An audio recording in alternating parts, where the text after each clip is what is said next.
تو میں نے اپنے آپ کو بھی آپ کے سپرد کیا اور اپنے اہل خانہ کو بھی جو ہے وہ آپ کے سپرد کیا۔ اب ایک اور بات جو اہم ہے، اگر تو نیت مکہ مکرمہ اور مدینہ منورہ میں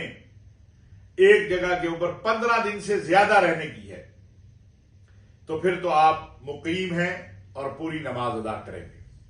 جو جماعت کے ساتھ نماز ادا کریں گے وہ بھی پوری نماز ادا کریں گے اگر امام مسافر نہیں ہے۔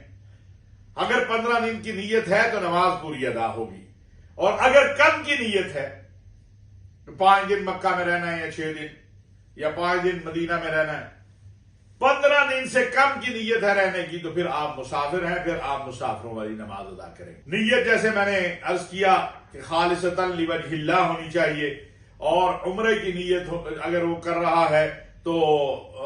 یہ ہوگا اللہم انی ارید العمرہ فیسرھا لی فتقبلھا منی، اور اگر اکٹھا احرام باندھا ہے تو پھر ہوگا اللہم انی ارید الحج والعمرہ فیسرھا لی فتقبلھا منی۔ تو یہ جو ہے، اور پھر اس کے بعد لبیک اللہم لبیک جو ہے یہ آپ نے بلند آواز میں پڑھتے رہنا ہے اس وقت تک جب تک کوئی آپ کا ساتھی پریشان نہ ہو، ورنہ تو حاجی سارے ہی احرام میں ہوتے ہیں، ساتھ جانے والے تو سارے ہی اکٹھے مل کے پڑھتے ہیں۔ لیکن بعض اوقات ہوتا ہے کوئی ایسے مسافر بھی ہوتے ہیں جہاز میں جنہوں نے حج یا عمرے پہ نہیں جا رہے، ویسے جا رہے ہیں، یا کوئی بیمار ہے سونا چاہتا ہے، تو پھر ضروری نہیں ہے کہ آپ اونچی آواز میں جو ہے، پھر آپ اپنی آہستہ آواز میں آپ لبیک پڑھتے رہیں اور ذکر اذکار بھی کرتے رہیں، اور اللہ تعالیٰ سے خوب مانگیں۔ آپ اللہ کے مہمان ہیں، اللہ کے گھر جا رہے ہیں۔ دیکھیے بیت اللہ پہ پہلی نظر جو ہے وہ تو آپ کی جب پڑے گی تو آپ نے لبیک تلبیہ پڑھنا بند کر دینا ہے، اور پھر آپ خوب دعا مانگے، اور اس کے بعد پھر آپ جو ہے عمرے کے لیے جب اتر گئے، جیسے میں نے کل بھی عرض کیا تھا کہ آپ نے جو ہے پہلے طواف کرنا ہے، پھر 2 نفل پڑھنے ہیں، پھر اس کے بعد صحیح کرنی ہے۔ بعض ساتھی بیچارے پتہ نہیں ہوتا یا صحیح ان کو گائیڈ نہیں کیا جاتا، وہ 2 چکروں کو ایک چکر سمجھتے ہیں صحیح کے۔ ایسا نہیں ہے، 1 صفا 1 مروہ 2 صفا، ایسے یعنی ایک بار اس طرف گئے تو ایک چکر ہے، واپس آئے دوسرا چکر ہے، اس طرح 7 چکر پورے کرنے ہیں۔ اور پھر جب یہ 7 چکر پورے ہو جائیں پھر جلد بازی نہ کریں، پھر آرام سے وہاں بیٹھ کے دعا کریں، کھڑے ہو کے دعا کر لیں، خوب دعا مانگے کہ یا اللہ میں تو ایسا مزدور تھا جس نے صحیح مزدوری نہیں کی، میں تیرے گھر کا مہمان ہوں، تیری توفیق سے آیا ہوں، تیرے کرم سے آیا ہوں، تیرا شکر ہے تو نے مجھے اجازت دی میں یہاں پہنچا ہوں۔ اے رب العالمین میرے اوپر مہربانی فرما، میرے اوپر اپنا کرم فرما، میرے اوپر اپنا فضل فرما، میں جو تیرے گھر پہنچ گیا تو میرے گناہوں کو بھی معاف کر دے، میری مشکلات کو بھی حل کر دے۔ پھر خوب دعائیں مانگے، اور اس کے بعد آپ نے اب سر منڈوانا ہے۔ اس میں ایک بات یاد رکھیے کہ بال کٹوائے اگر تو یہ جو ایک وہاں پکڑ کے ادھر سے تھوڑا سا کینچی سے کاٹتے ہیں، اس سے بال صحیح نہیں یعنی حق ادا نہیں ہوتا ہے۔ 1/4 سر کے بعد یعنی 25% بال آپ کے کٹنے چاہیے، وہ آپ خود تو نہ کاٹیں۔ یہ بھی ذہن میں رکھیں کہ محرم کو خود اپنے بال نہیں کاٹنے چاہیے، ورنہ دم آ جاتا ہے بعض علماء کے نزدیک، اور یہ سخت مسئلہ ہے۔ جیسے یہ اس لیے آپ جائیں، جا کے نائی کے پاس، وہاں بے انتہا حلاق ہیں، بال کاٹنے والے ہیں، ان سے جا کے بال کٹوا لیں۔ اگر آپ بال کٹوانا چاہتے ہیں بال کٹوا لیں، ٹنڈ کروانا چاہتے ہیں ٹنڈ کروا لیں، دونوں صورتوں میں۔ لیکن ہو بال کٹوائے تو وہ سر کا 25% ہونا چاہیے، یعنی جتنے بال ہیں یحلقون رؤوسکم ومقصرون، اور اگر ٹنڈ کروائیں تو وہ تو پوری ہو جائے گی۔ اور پھر اگر آپ نے ٹنڈ کروا لی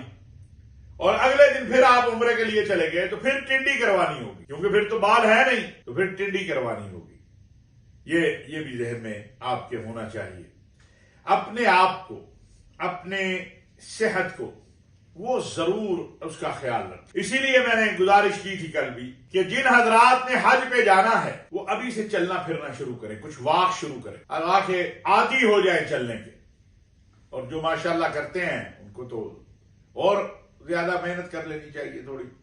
حج کے عمل کے لیے۔ اب اگر آپ بہت پہلے گئے ہیں تو ممکن ہے آپ کو مدینہ منورہ آپ کی کمپنی، آپ کا ادارہ یا حکومت پہلے لے جائے۔ اب میں یہ بات عرض کر دوں کہ کہ یہ مدینہ منورہ کا سفر بڑا مقدس سفر ہے۔ جب مکہ سے آپ نکلے، بلکہ جب طے ہو جائے کہ فلاں دن جانا ہے، آپ ویسے تو عبادات کر رہے ہیں، ذکر کر رہے ہیں،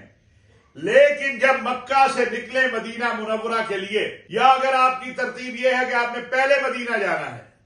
تو پھر آپ کی زبان کے اوپر درود شریف ہونا چاہیے۔ اللہم صلی علی محمد وعلی آل محمد کما صلیت علی ابراہیم وعلی آل ابراہیم انک حمید مجید۔ جیسے آپ مکہ کے لیے نکلے جب، تو آپ کی زبان پہ تھا لبیک اللہم لبیک، لبیک لا شریک لک لبیک، ان الحمد والنعمت لک والملک لا شریک لک۔ اب جب آپ مدینہ منورہ جا رہے ہیں، اور یہ ذرا تصور پیدا کریں اپنے اندر کہ میں کہاں جا رہا ہوں، میں اس آقا علیہ الصلوۃ والسلام کے دربار میں جا رہا ہوں جن کے لیے یہ کائنات بنی ہے، جو امام الانبیاء، امام المرسلین ہیں، خاتم النبیین ہیں، جن کی شفاعت سے مجھے جنت ملنی ہے، جن کی شفاعت سے میرا بیڑا پار ہونا ہے۔ اب یہ ادب اور یہ اپنے اندر ایک کیفیت پیدا کرے، اور خوب درود شریف جو ہے، جو بھی آپ کو آتا ہے، نماز والا آتا ہے یا دوسرا کوئی درود شریف آتا ہے، اس کو آپ اختیار کریں۔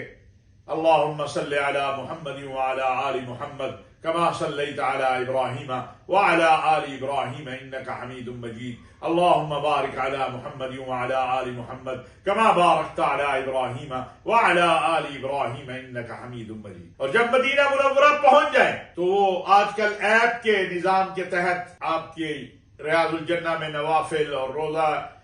رسول صلی اللہ علیہ وسلم واجہ شریف پر آپ کا سلام وہ سارا طے ہوتا ہے۔ تو پھر پہلے تو یہ ہے کہ جب مدینہ منورہ میں رہیں تو با ادب رہیں، اس بات کا خیال رکھیں کہ آپ سید الانبیاء حضرت محمد مصطفیٰ صلی اللہ علیہ وسلم کے شہر میں ہیں، اور درود شریف آپ کی زبان پہ ہونا چاہیے، باوضو رہیں۔ اور پھر جب آپ کا بلایا جائے، یا آپ کو وقت جو ہے آپ کا روزہ یا تھر پہ حاضری کے لیے آئے، تو جو کپڑے میسر ہوں، صاف دھوئے ہوئے یا نئے، اگر سفید ہوں تو بہت اچھا ہے، لیکن کوئی بھی ہوں وہ کپڑے پہنیں، نہائیں اگر پانی میسر ہے، نہائیں، وضو کریں، پھر کپڑے پہنیں، خوشبو لگائیں، اچھا عطر جو ہے یا خوشبو، اور پھر ذرا یہ نگاہ نیچی کر کے اس تصور کے ساتھ کہ کہاں میں اور کہاں آقا علیہ الصلوۃ والسلام، میری کیا اوقات ہے، حیثیت کیا ہے، میری ایک ہی حیثیت ہے کہ میں ان کا امتی ہوں، میری اور کوئی حیثیت نہیں۔ اس حیثیت کے ساتھ کہ میں اپنے آقا کے دربار میں حاضری دینے جا رہا ہوں، درود شریف پڑھتے ہوئے نگاہیں نیچی ہوں، ادب ہو، احترام ہو، یہ نہیں کہ موبائل ہاتھ میں ہے، جوتا کسی مناسب جگہ پر وہاں بنی ہے وہاں رکھ دیں، یہ بھی میں سمجھتا ہوں خلاف ادب ہے کہ آپ جوتا جو ہے ہاتھ میں اونچا پکڑا ہوا ہے اور مواجہ شریف کے سامنے آ گئے، اور آواز نہ نکلے، آواز نہ نکلے، درود شریف پڑھے آہستہ آہستہ، اور جب مواجہ شریف آ جائے تو پھر آپ کہیں الصلاۃ والسلام علیک یا رسول اللہ۔ مسجد نبوی میں آپ داخل ہو گئے درود شریف پڑھتے ہوئے، اب وہاں بھی اونچی آواز میں نہیں، درود شریف وہاں بھی احترام اور ادب اس کو سامنے رکھتے ہوئے الصلاۃ والسلام علیک یا رسول اللہ۔ جتنی دیر کھڑا ہونے دیں اتنی دیر کھڑے ہو جائیں، پھر اس کے بعد سیدنا ابو بکر صدیق پہ سلام پڑھیں، پھر سیدنا عمر پہ سلام پڑھیں۔ پہلے رسول اللہ صلی اللہ علیہ وسلم وہ جو دروازہ ہے اس میں ایک سوراخ ہے جو نشانی ہے، تو پہلے سیدنا محمد صلی اللہ علیہ وسلم پر درود پڑھیں، پھر سیدنا ابو بکر پہ، پھر عمر، سیدنا عمر پہ۔ اب چونکہ یہ باہر نکال دیں گے آپ کو، تو کسی بھی جگہ جا کے یہ کوئی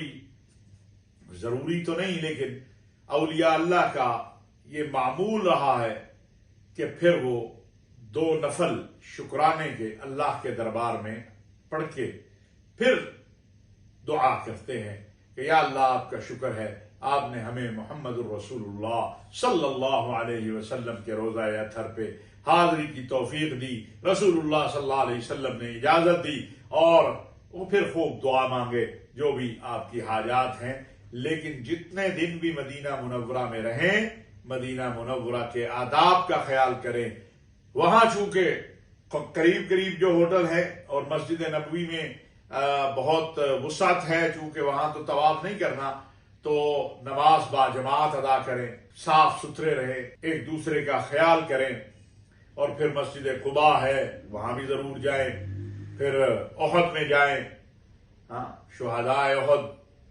پھر بقی میں وہ دروازہ کھولتے ہیں عصر کے وقت، یہ صبح اگر وہاں جانا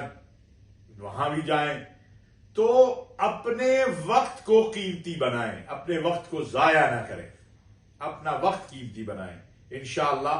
اللہ رب العزت نے چاہا تو کل دوبارہ بات ہوگی۔ وما علینا الا البلاغ۔